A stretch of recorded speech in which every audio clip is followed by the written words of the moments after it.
Hello, my name is Nashil and today I will be presenting Dylan and I's presentation on Romanticism. Our thesis. Romanticism is the center of successful revolutions through the refocus on powerful human-natured emotions. Without the Romanticism period, we would not have the same viewpoints on everything around us and not have the same authority as an individual in today's world. What is Romanticism, you may be asking? Well, it is the time period that started the transition of the birth of the modern world. In other words, it was the revolt against aristocratic social and political norms, meaning it changed the way people thought and their overall values.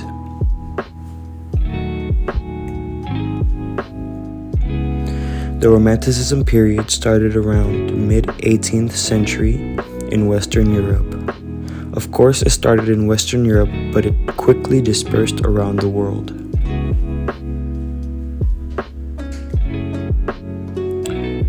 Here are some important figures during the Romanticism period.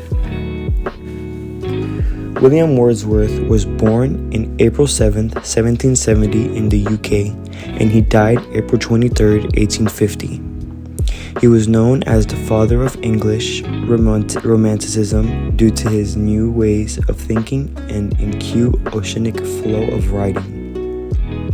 He also influenced others to follow his style, which focused more on beauty, natural living, and nature.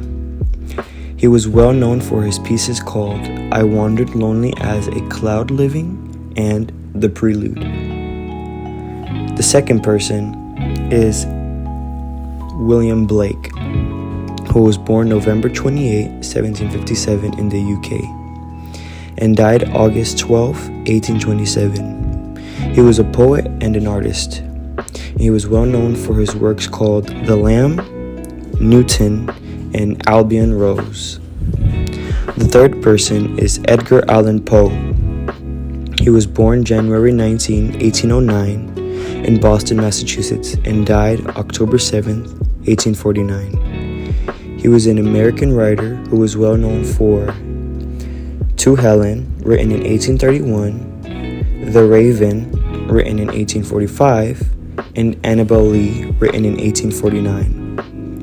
The fourth person is Edvard Grieg, who was born June 15, 1843, in Bergen, Norway, and died September 4, 1907. He was a composer/pianist, and he was well known for his pieces called Piano Concerto in A minor, both Allegro molto moderato and Adagio. The last person is Franz Liszt, who was born October 22, 1811 in Austria and died July 31, 1886 in Germany.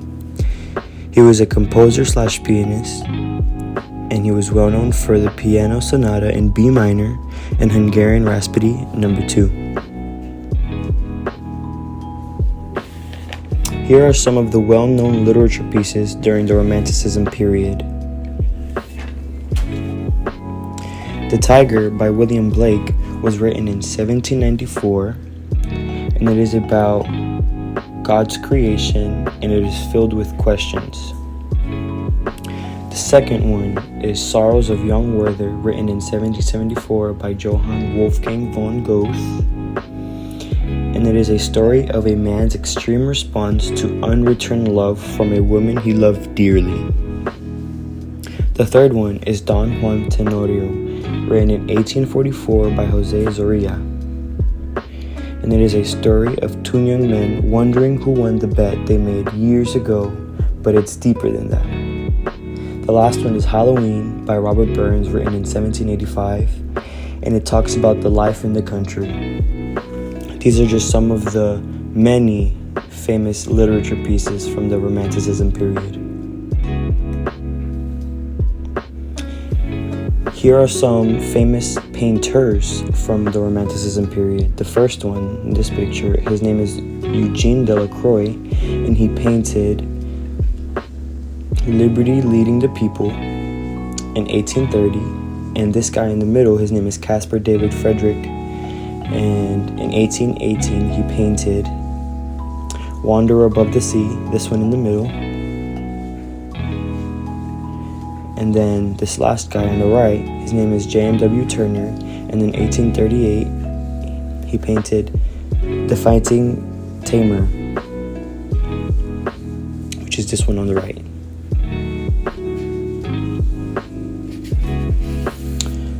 During the Romanticism period, there were many revolutionary impacts, but the main ones are nature, childhood, individualism, and imagination. Nature is one of the revolutionary impacts because during the 16th century, landscapes and nature in general was not something that was painted. In other words, people saw nature as unfit for painting. But with the upcoming of Romanticism around the corner, things started to change. In the 18th century, Western culture began to see nature as not just a piece of land, but something sacred that would lift up your spirit and not bring you down. Believe it or not, it all started because a bird flew into someone's window in 1604. After they started viewing nature differently, they began to view nature as innocent. With the innocence of nature, it reminded the people of childhood. So they began to teach the children from a young age about the beauty of nature. They did this to protect the land from becoming over-industrialized and to slow down urban expansion. The impulse to protect children's innocence is a romantic legacy with their attempts to recover the lost wisdom of childhood. It led Romantics to self-reflect and realize there must be a change in the world. Victor Hugo in 1830 called Romanticism liberalism in literature. The term liberalism indicates an expectation of autonomy, free will, and personal liberty. Creativity was an easy way for artists in the Romanticism period to express their individual freedom. Even though all artists in all time periods are creative in their own way, the Romantics were different because of their impulse to invent. Prior to the Romantic period, artists and writers followed the Aristotelian rules, but now they are able to freely express their emotions through their work. One of Romanticism's enduring legacies is its fear of being unoriginal.